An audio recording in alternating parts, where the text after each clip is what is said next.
Hi, guys. Here with another reading from Simple Abundance, a daybook of comfort and joy, Sarah Ban Breathnach. So, I am, if you haven't, I'm not even going to say, I'm just recording these different entries from different days with not the intention of like you're going to read them in sequential order. I'm going to record them in sequential order. I'm just reading them as I like. I just basically land on a page and I'm recording because this is just what the universe just is guiding me to reach. So in this entry is going to be January 22nd, and it's called The Prosperity of Living.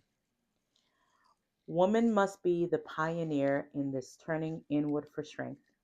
In a sense, she has always been the pioneer. Anne Morrow Lindbergh. These are challenging times in which to live, but we are not the only generation of women to have known difficult days. It is comforting to realize that others before us have persevered and prospered. During the dark days of the Depression, an editorial in the October 1932 issue of Ladies' Home Journal encouraged readers to remember that, quote unquote, the return of good times is not wholly a matter of money. There is a prosperity of living which is quite as important as prosperity of the pocketbook, end quote. But the magazine stressed that, quote, it is not enough to be willing to make the best of things as they are. Resignation will get us nowhere. We must build what amounts to a new country. We must revive the ideals of the founders. We must learn the new values of money. It is a time of pioneering to create a new security for the home and the family. Where we were specialists in spending, we are becoming specialists in living. End quote. I remember the exact moment when I found that quote. I was mining my acre of diamonds, seated on the floor of an antique shop, perusing women's periodicals from the past for hints on how to live successfully today. I had been on the simple abundance path for a year and felt like a pioneer. In fact, I felt exactly like a woman who had packed up her family and all her worldly possessions in Boston to start across country in a covered wagon in search of the promised land. For 2,000 miles, I had kept the dream of a better life alive while enduring Indian attacks, epidemics, drought, blizzards, tornadoes, snakes, and salted beef. By this time, I was in the Nebraska Territory with 1,000 more miles to go, but I had come too far to turn back. Like that pioneer woman, I was discouraged. When I found that magazine, I immediately embraced it as a telegraph message to my soul.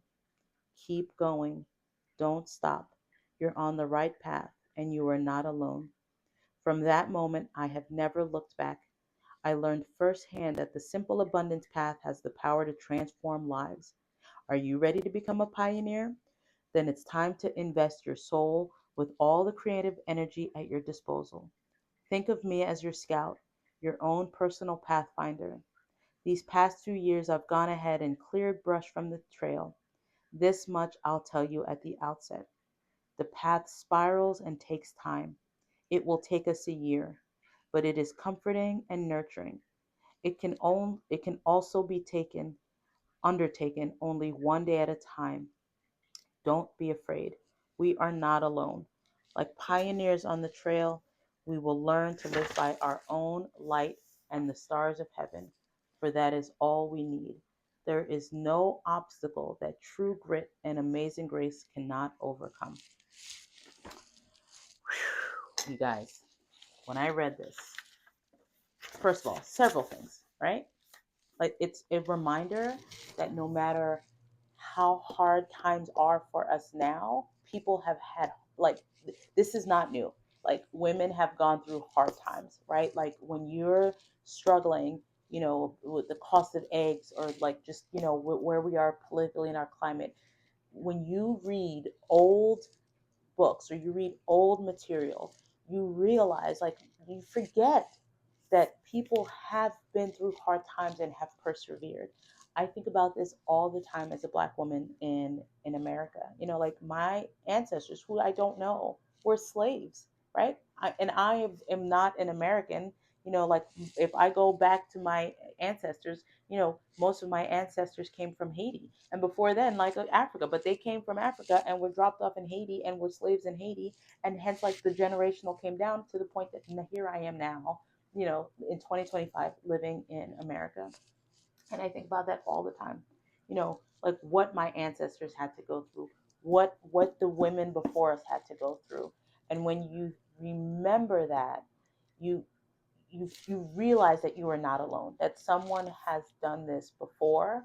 And so for me, reading that passage is motivation to find the books, to find the the journeys of the past, to find the writings of the past, and to read them and to remember that people have had hard times, and to seek out inspiration of like, well, how did you get through these hard times, right?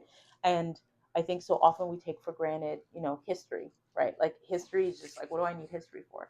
You need history because you need to remember where we came from. You need to remember that this is not like our first merry-go-round with our economy. This is not our first merry-go-round with like, a charged political climate. This is not our first merry-go-round with inflation or the struggles of like, sickness and how our families are doing. Like reading this is a reminder that when she wrote this in 1995, there was there was turmoil in the world in 1995. And then she reads an article from 1932 from Ladies Home Journal where they're talking about the struggle. And then you think about the 1800s where the pioneer women, again, like moved in the wagon, and you the image of the movies that you've seen where like these women and these men, these families go cross country on horse and circle the wagons, and they're going to California to try to build a better life.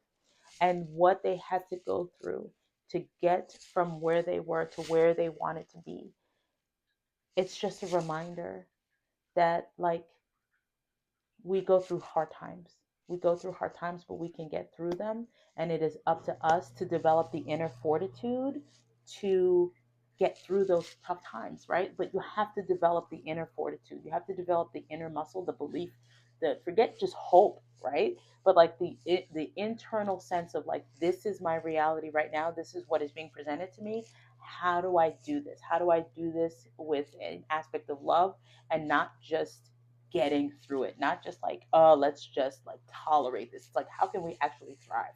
And in 2025, where this is the year of thrive, right? Like I'm a believer and this is the year to thrive. What does that thrive look like?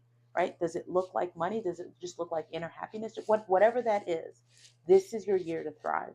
And go to the past, read up on history, read up on the stories of the past to learn how they navigated it, and to learn, okay, this is not the first time that we've had hard times, right? So, you know, I am like I love this book, and I highly recommend that anybody get this book if they are just looking for inspiration, if they're just looking for a sense of like, you're not alone in this process, right? So that's today's entry. I will see you in the next one. I hope you enjoyed this video, and take care. Bye bye.